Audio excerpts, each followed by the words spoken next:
Good afternoon, Reckling family, and welcome back to NRL Chat. I think we've got to change that avatar now. We've got a couple of more panelists, so we need one for Marshy, and we could just crop Sana and throw him in. But welcome back. We do appreciate your time. Before we begin, we will do an acknowledgement of country. We would like to acknowledge the First Nations people as the original inhabitants of this country. We recognise, respect and celebrate the cultural distinctions and traditions of Indigenous people and value their rich and positive contribution to society. We pay our respects to the traditional owners and custodians of the land we work on and acknowledge all elders and warriors past, present and emerging. So let's get into it. According to what I've written down last week, including Sana. So Sana, you ended up with 5 out of 8, which not too bad. I think that you took some advice from Marshy and myself about, going a different direction. And unfortunately that didn't pay off, including the Roosters who lost 54-12, but that's okay. That's probably my bad. I ended up with 6 out of 8, I believe. And Marshy, 7 out of 8. The only one you didn't get was your own team. I don't want to talk about it, Sam. Let's move on. We are going to talk about it. There's two games that I want to talk about from last round. It is the Roosters game and the Storm game, believe it or not. But just the Roosters game more so not because of the scoreline. We did discuss it at length. That we knew that the Roosters weren't going to win, but just the controversy that has unfolded since. Obviously, coming out of it, Latrell Mitchell high shot on Joey Manu, who I believe were relatively good mates, throughout Latrell's time in the Roosters. And then, he's gone on, broken his face, so he's out for 6 weeks. Then Latrell took, obviously, early guilty plea, so I think he knows that it was wrong, but again, showed no remorse, which I think a lot of people are quite frustrated with. But just wanted to get your thoughts, Marshy. I'm sure you saw it. I definitely did see it, and I thought, wow, that's a big hit. And the footage, they showed a lot of replays, especially in slow-mo, but then they showed in game time. It seemed like he ran kind of 20 meters to headhunt him down. And for him to kind of swing, luckily he didn't make contact with his arm. I don't know if that would have been worse, or it seemed quite brutal. For him not to kind of been completely sent off just to get 10 minutes to the bin, I thought was a bit I guess kind or lenient, but it didn't look good. It just reminded me of kind of like old school footy. It wasn't it's kind of like Latrell forgot about kind of what happened mid-year, how any high hits, it was automatic 10 of the bin. But like you said, it didn't seem like he had much remorse because he was kind of G'd up for the rest of the game, especially when he scored that try, jumped up and almost smashed it, bounced the ball off the defender's head. But the Rabbits, they went on a tear that night, that's for sure. Yeah, it's like I said, we sort of knew that it was going to happen, and then as soon as that incident occurred, it is almost like I feel that the Rabbits can't win the premiership now.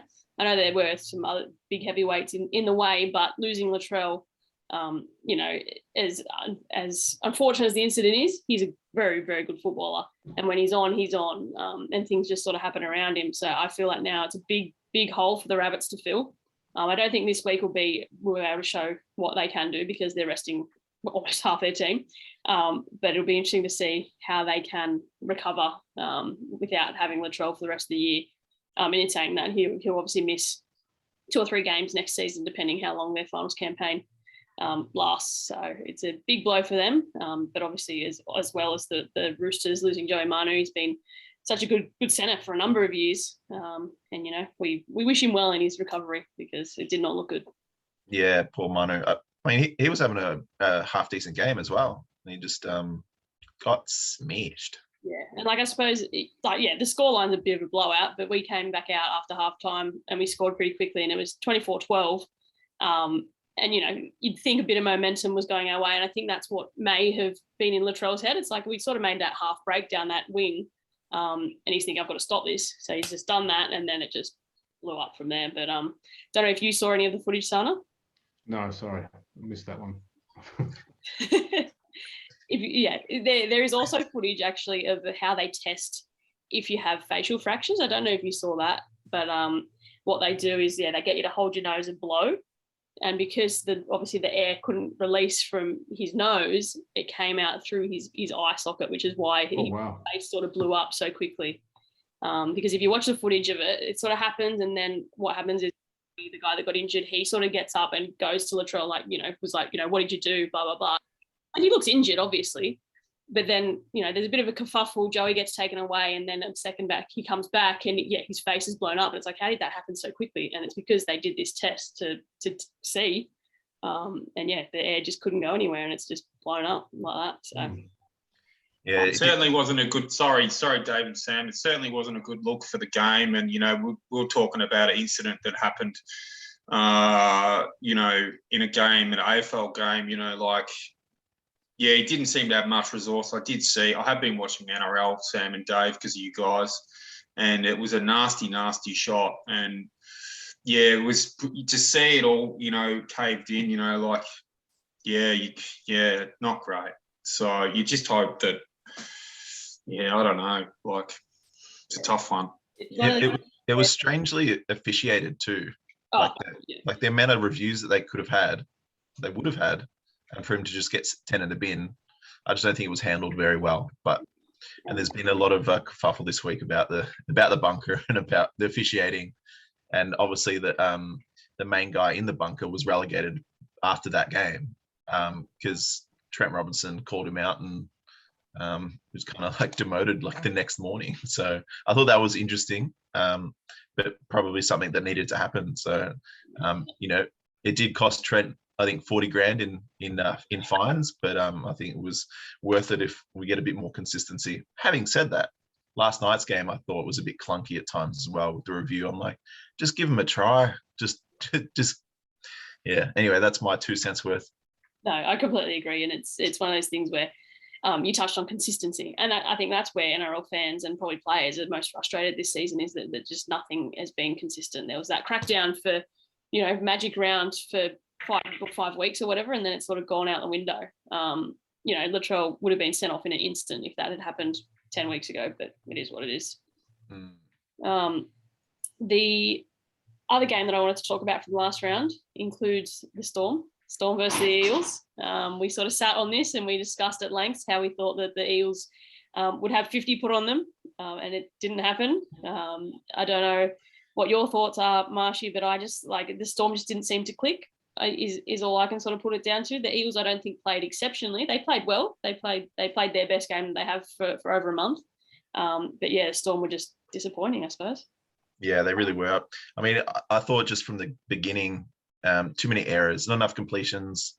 Our percentage was pretty low in the first half, and the score I think was even. I think it was 10-all at halftime, and I thought, maybe Bellyache will rip into them and they'll bounce back like they usually do in the second half. But the Seals came out and they were still on.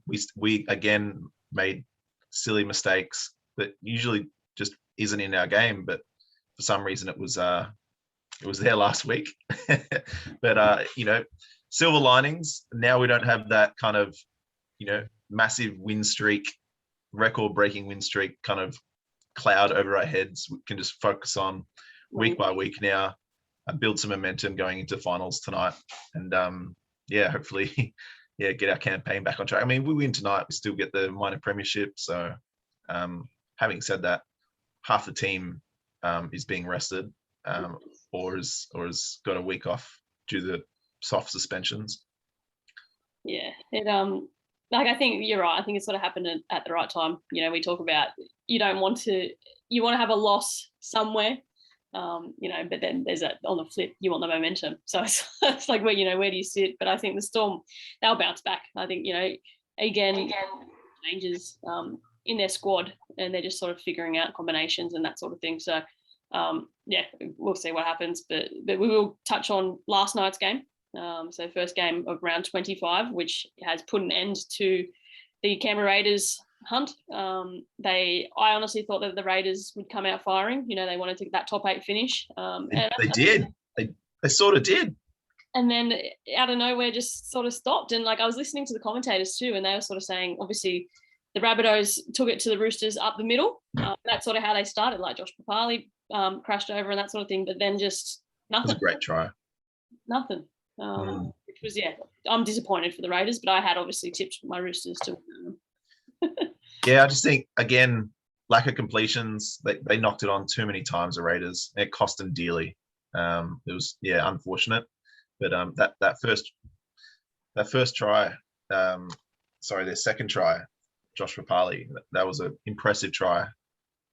I think then the Roosters went down the other end, and that's when Tupu tipped it back to a nice Angus catch and try. It was that was well played. I was like, oh, that's good timing, and it just changed the momentum. And then the bang, they were just gone.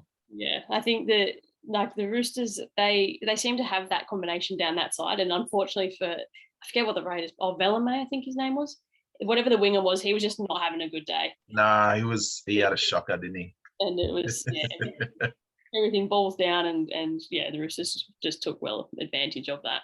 Yeah. But yeah, that was last night's game. And Sana, I'm sure you would have tipped the Roosters, right? Yes, 100%. I was going for the Roosters. Both teams playing for something there. So Roosters playing for the top 4, obviously, and the Raiders playing for top 8. So unfortunately, the Raiders miss out. Looks like they will miss out on finals. This is the last week round, isn't it? Yeah. The Raiders will need the Sharks to lose by 50 to 9. To make up the deficit. But yeah, the Roosters are. I think it's 70. Oh, 70. There you go.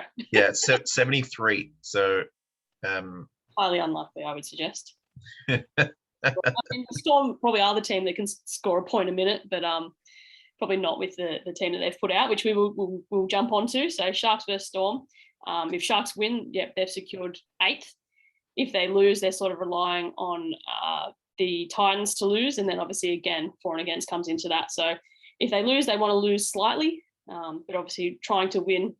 I believe that they've put out the same team that they normally do, whereas the Storm have rested a few players, which includes like Cam Munster, Christian Welsh, Garth Kafusi, the 2 Bromwiches that aren't playing. Fox is injured, so hopefully it's not long term for him as well, because you'd sort of want him flying high on that wing. But yes, Storm comfortably, I believe. You guys?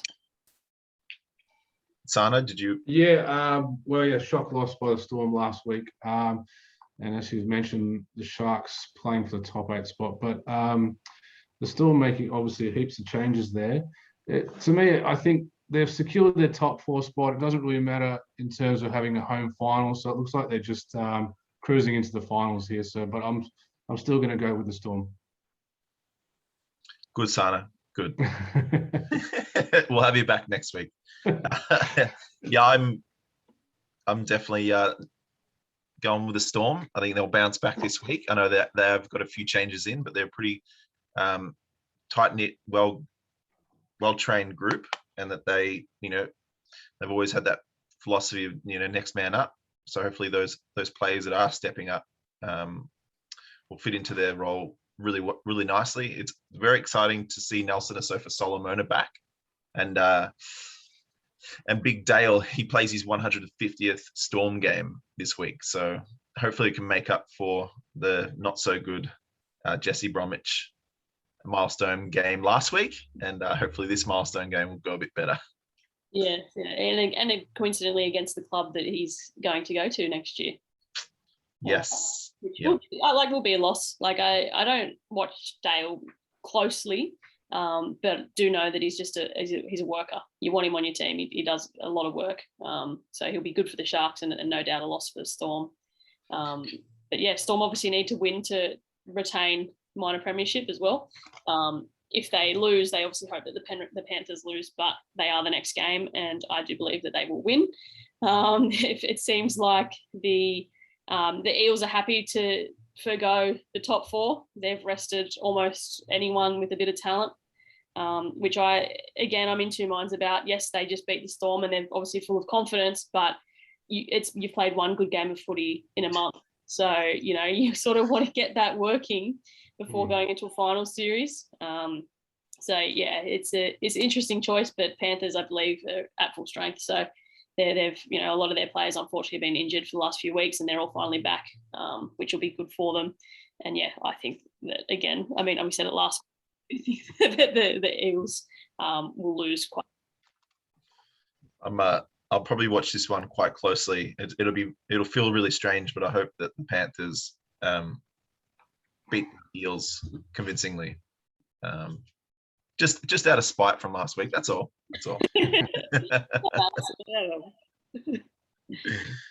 Really interesting though to rest that many players when you're sitting sixth coming into the finals, like you mentioned, Sam. You want to be taking your best team going in to build that connection. So, not sure what they're doing there. I know the teams like the Melbourne Storm, they can probably do it because they've spent a lot of time together. They've got a good system. When you're sitting sixth, I don't know if it's the right idea going into the finals. I think the Panthers will win this one quite comfortably. Yeah, I mean, especially because, as you know, the Eels haven't been playing good footy. So it's just, to me, a bizarre thing to do. You do want those combinations working, and if they haven't for sort of 6 weeks and they've worked once, seems bizarre. But I read something that Brad Arthur sort of learned his lesson from last year, because they had a bit of momentum, and then or they ran out of legs really come finals. So he's trying to rest those players. But again, what does 1 week do? Especially if you end up, if you finish sixth, then you lose, you're out. Like, so, especially, they're in a position that they could push for that top four, but just seem to be throwing it away. Moving on to Super Saturday, we have the Broncos versus the Knights. Again, I think the Knights will win. They've secured 7th spot, so they can't fall there. And they're resting Brayley, Burnett, Frizzell. There's a couple of others on the list as well. And I did read something that said that they're probably going to not have Ponga and Pearce play the full 80, which I think is fair enough. Their position on the ladder is 7th. They can't go any higher, can't go any lower. But do want to be firing fit the following week for whoever they end up coming up against, which I feel will either be the Roosters or the Eels. And again, when Knights are at full strength and firing, I think that they can beat either of those teams. They've got some real glimpses of fantastic footy. They just need to put it all together at the right time. But coming up against the Broncos, who again have just been so disappointing this year, I reckon Knights will get it. Marshy? Yeah, this one's another flip of the coin. This one's they're really not either team are playing for anything. They're just playing for pride. So, I'll go with Broncos just for pulling a rabbit out of the hat, and the Knights resting a couple of players. I'm guessing an upset here. Yeah, I'm going to go with you, Marshy. I don't know too much about how Brisbane's going in terms of if they're in a rebuild or what's going on there, but only 6 wins for the year. The Knights, like you said, they've secured that top 8 spot pretty much. So, yeah, I'm going to see maybe the Broncos make it 7 wins for the year and finish on a high. Son, I think just to let you know, I think the Brisbane Broncos have been in rebuilding for about 15 years now. So they're the Carlton of the NRL. Yeah. We'll go with the Broncos still. It's interesting that you've both done that, because last week when you guys picked something and I picked the opposite, you actually got it right. So you could be onto something here. Which is actually the next game. The Cowboys, they're the ones that got that win. They broke their losing streak. Team, which is fantastic to hear. We were all over it. Sana and I knew.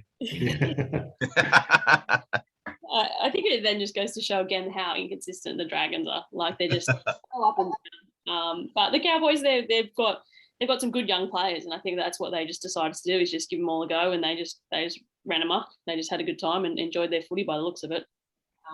But I think, again, they're coming up against Manly, and Manly are pushing for that 4th position, and I don't think they are resting anyone. So I reckon Manly comfortably. Yep, definitely Manly.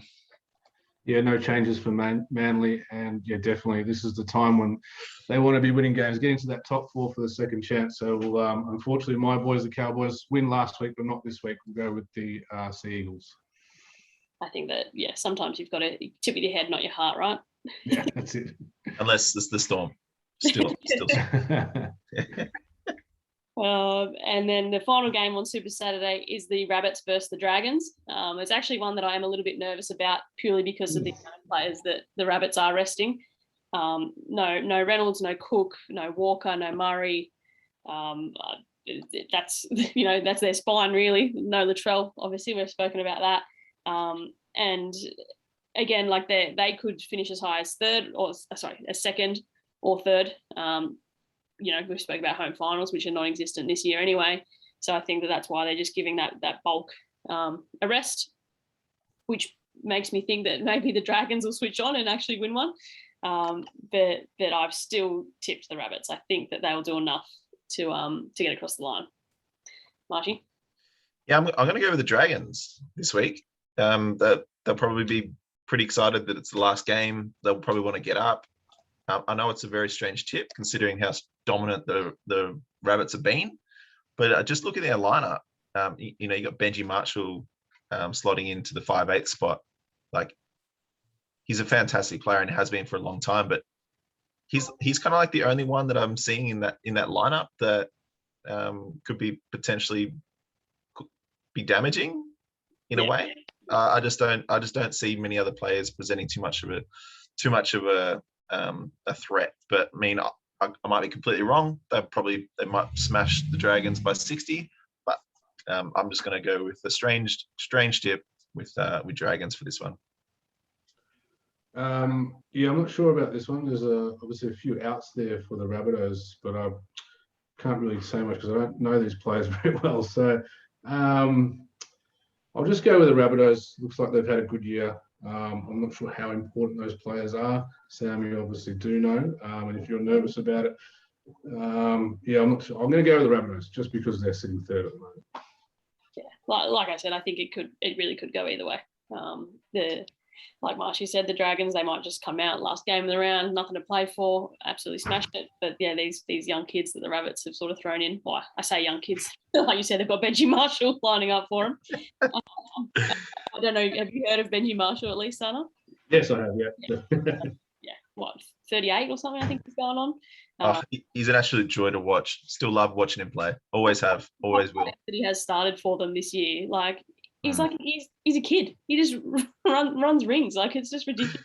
Just the crisp passes, the cutout passes. I love it. I just love the way he plays. And yeah, I think he's been at times underutilized this season, but Wayne Bennett knows what he's doing, and Benji probably has his limitations this season. So there's probably a method to that madness. Definitely. On to Sunday. A couple of games that, again, I'm in two minds about. Titans versus Warriors first up on Sunday afternoon. If the Sharks lose and then again the Titans make up the deficit, they could slide into the 8. Obviously, if the Sharks win, they'll know that they can't have any chance, and they might just come out and just play some fun footy. I do want to get your opinion though, Marshy, of them having Fafita to start off the bench.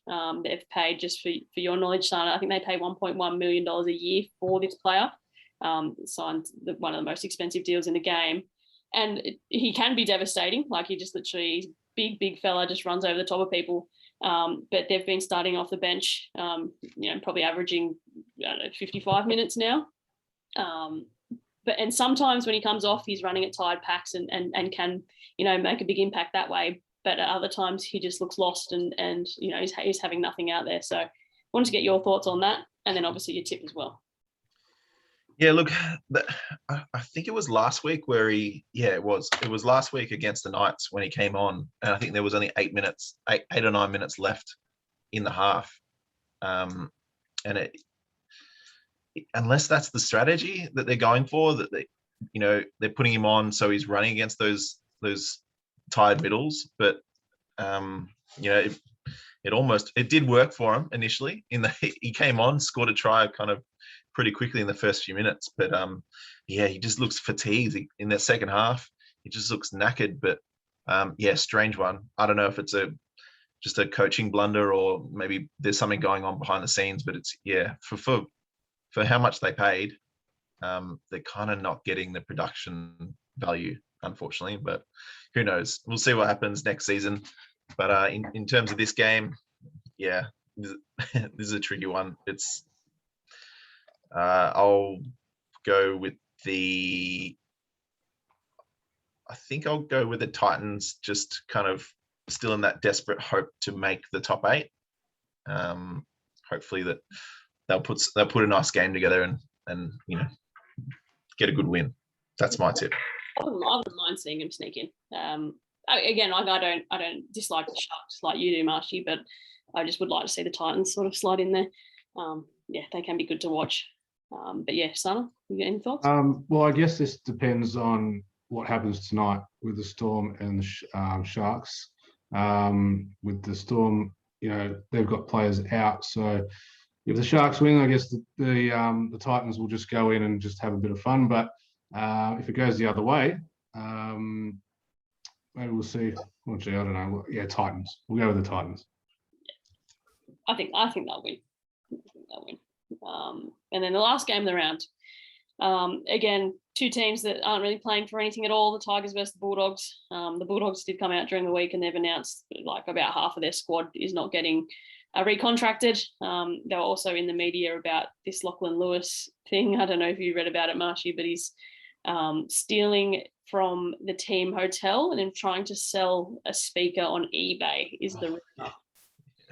Yeah, apparently it was a joke. Apparently they've come out and said it was a joke. Is that what you saw? I haven't read that yet, but I that could be the only answer. Like I don't know why someone that's being paid, let's say, I don't know, $150,000 a year, needs to sell a $60 speaker on eBay. Bizarre, but obviously he was dropped for it. Hasn't played the last couple of rounds and isn't getting re-signed next year. But yeah, the Bulldogs have a lot of work to do in the off season and leading into the preseason. And I think we've spoken about some of the players that they're signing, so I think they will come good, but I will still tip the Tigers here.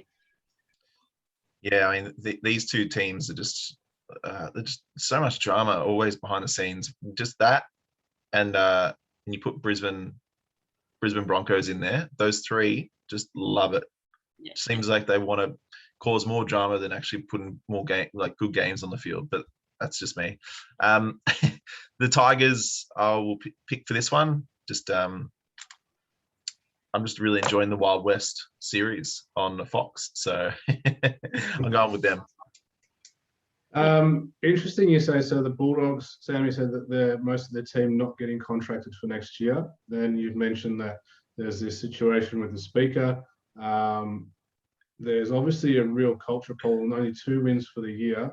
And now you've mentioned that there's some good players coming in. Is that really going to change everything, or does the change need to come from the top for the Bulldogs? Does there need to be a whole restructure of what's happening at the Bulldogs? Well, that's what we're going to find out early days of next season, I think. They are getting some good quality players, but it's such a strange one. Like it doesn't happen too often in sports. And I'm thinking of like American sports, even like where they just completely do a huge roster overhaul. But even that comes in in segments, usually maybe over 2-3 seasons, but this one, they've just kind of gone bang, spent a big amount of money, big contracts. Yeah. But that's one thing, right? So they've gone for the playing list, but does there need to be a restructure in terms of the board and the coaching staff as well? Is that where the culture problem's coming from, or the coach is changing? Is that right, Sam? No, so it's Trent Barrett, who has played football at the highest level. This is his first year there. Sorry, yeah. So he obviously came in this year with the squad already set and couldn't really do much with it.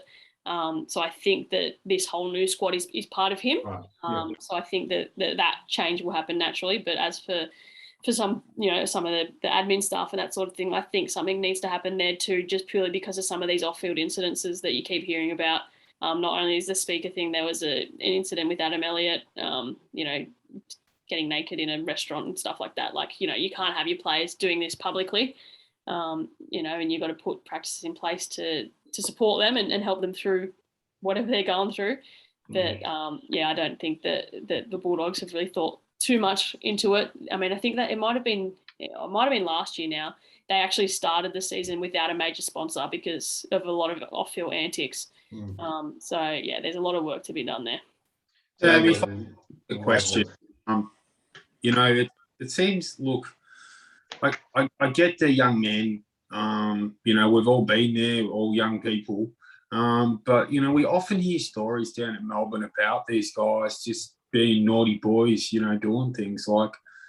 Why does it happen so often with NRL players, and what can the NRL do better to educate their players, or it just doesn't make sense. You know what I mean? Like, don't they realise what's going on and how fortunate they are to be playing and making money in sport at the moment? I think it is a more money than sense sort of situation, and that's the problem. Is that a lot of these young guys, they finish school and they're 18, 19 and thrown into the big bad world, and they've been given a contract of anywhere between $100,000 and $400,000. It's a lot of money for anyone, let alone someone that's relatively young.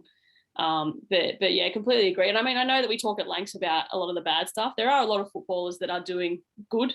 The ones that you don't hear about are often, doing things outside of football as well. They're doing outreach programs and helping people in need and that sort of stuff, but you just don't hear about it because, it's the bad stuff that sells the stories. And unfortunately, it's usually repeat offenders.